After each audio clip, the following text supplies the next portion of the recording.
It's 40, 50 million. You know who would clap for you all sitting out? The NBA. So they don't have to subsidize your dumbasses to the tune of 40 to 50 million. Welcome to our Sport Pulse. Today we're diving deep into a topic that has set off debates and drawn heated reactions across the women's basketball community. It's hard to ignore how in sports and in life, selective listening can sometimes become a convenient tool. There are those moments when a few keywords or sound bites seem to define a conversation, even if they miss the broader context. And right now, one voice in the mix is making headlines with some bold, controversial claims that have left many scratching their heads. Imagine a scenario where a player, instead of letting her performance do the talking, opts to use off-court theatrics as leverage for a better paycheck. In recent discussions, a prominent WNBA player has suggested that if the league doesn't meet her demands, she's willing to walk away, and some have even hinted at the possibility of a lockout. It's based off Caitlin Clark.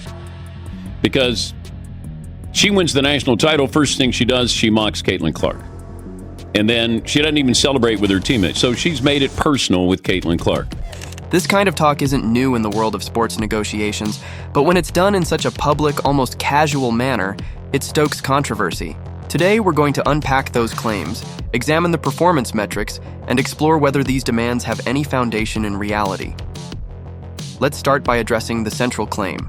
The player in question has gone on record with a message that, put simply, suggests, if we don't get what we want, we're sitting out. On the surface, this might sound like a standard negotiation tactic. After all, athletes in many professional sports leagues have used strike threats as leverage during contract talks. But what makes this situation different is the context in which these words are delivered and the performance that backs them up. There's an irony here that we at our Sport Pulse cannot ignore. This isn't a case of a seasoned veteran calling for better compensation after years of proven dominance. Instead, we're talking about a player whose recent performances have raised eyebrows. While she has become known for her outspoken nature and larger-than-life persona on social media, the numbers and on-court realities tell a very different story. Reports indicate that even basic statistics like field goal percentage and shot efficiency are far from elite. Critics have pointed out that she's been turning routine opportunities into missed chances, a fact that becomes even more glaring when compared to her colleagues on the court. I love how y'all have selective hearing. I said I'm hearing if they don't give us what we want, we sitting out. And that's the truth. Good. This is the same person. The conversation shifts rapidly when a player publicly suggests that her absence from games should she choose to sit out might force the league's hand in renegotiating contracts. The argument goes that without her, the league's product suffers so greatly that financial concessions must follow. But here's the counterpoint. If one is truly indispensable, then their performance should speak volumes. Instead of relying on dramatic threats, perhaps the focus should be on refining skills and contributing consistently to a team's success. In short, the idea that one's mere presence or absence could single-handedly shape the league's financial strategies is as dubious as it is bold. Now let's get into the nitty-gritty details. When we talk about performance in basketball, it's not enough to rely on flashy headlines or emotional outbursts. Instead, we need to examine the numbers, the field goal percentages, the quality of shots, and the overall impact on a game. And in this case, the statistics paint a challenging picture. For instance, consider the basic measure of shooting efficiency. It's been noted that our subject of discussion is averaging a field goal percentage that hovers in the low 30s figures that are uncharacteristic of an elite offensive player. Even more striking is the fact that many of her attempts are from very close range. One would expect that shots taken within 5 feet of the basket would convert at a much higher rate. Yet, time and again, these opportunities seem to slip through her fingers. That literally said she didn't know what her WNBA salary was and that it didn't even cover her rent. Angel Reese makes at least $5 million a year. Angel Reese just pulled off one of the most ridiculous demands. Whether it's missing layups or turning routine chances into turnovers, there's a recurring pattern that has caught the attention of both fans and analysts alike. Critics have pointed out that the statistic sheets even reveal a peculiar trend, an unusually high number of rebounds coming from her own missed shots. In essence, instead of creating offensive momentum, there are times when she ends up retrieving her own air balls, a practice that hardly qualifies as effective playmaking. It almost seems as if, rather than driving the game forward, she is inadvertently contributing to her own inefficiency. Such numbers are not only perplexing, but also hard to reconcile with demands for a salary that should reflect superlative talent. When you break down these numbers, the logic behind her demands starts to falter. In sports, compensation is meant to be a reflection of both performance and marketability. If y'all don't give us what we want, like, we sit out. That's a possibility. I guarantee you, the intelligent folks, and there are plenty in the WNBA, are saying, will you? This contrast is not meant to diminish the efforts of any athlete, but rather to underscore a fundamental principle in professional sports. Star power is built on consistent excellence. The notion that one could threaten a lockout or demand a blockbuster contract without first proving that they are indispensable is a hard pill to swallow.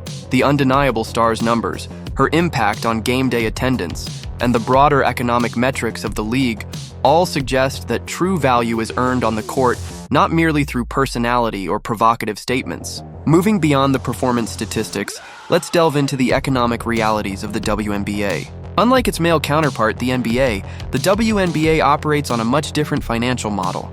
The league, though growing in popularity and quality, remains financially constrained in many ways.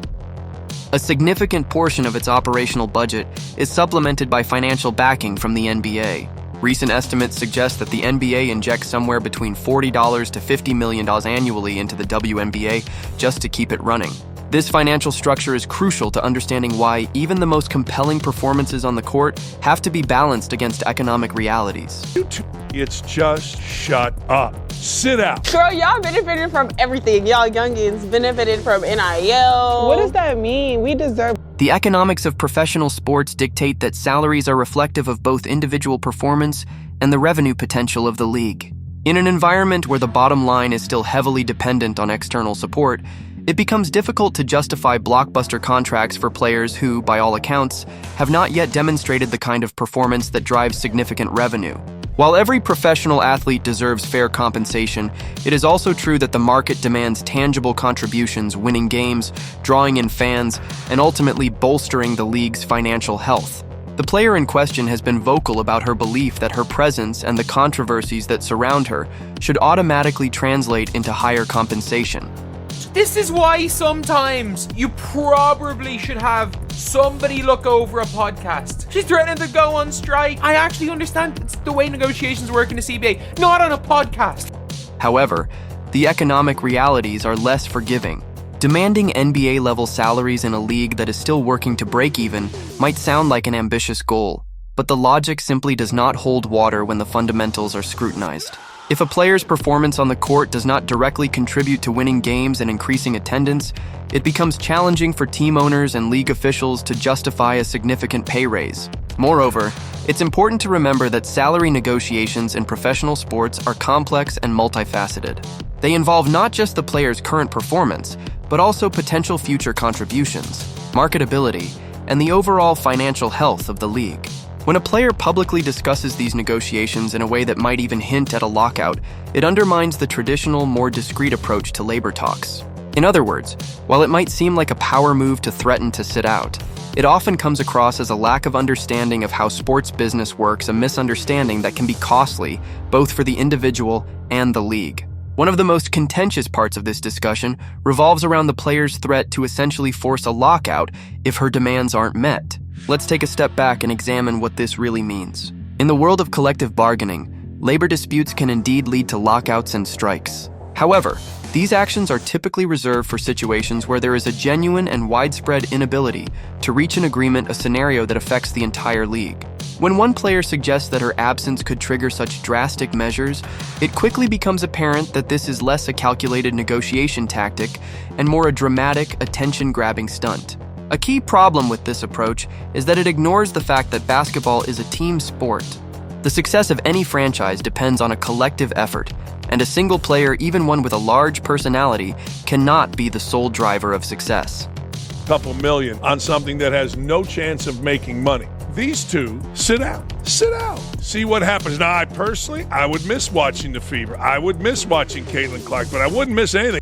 The notion that the league's financial viability would be jeopardized by the absence of one player, particularly one whose performance has been underwhelming, seems far-fetched. In reality, team dynamics and the overall quality of play are far more important to the league's success than the presence or absence of any individual, regardless of their media persona. Furthermore, the idea that a public threat, aired on a podcast or social media platform, could leverage negotiations to the point of forcing an organizational lockout is an oversimplification of how these processes work. Real negotiations involve backroom discussions, detailed financial analyses, and long-term planning.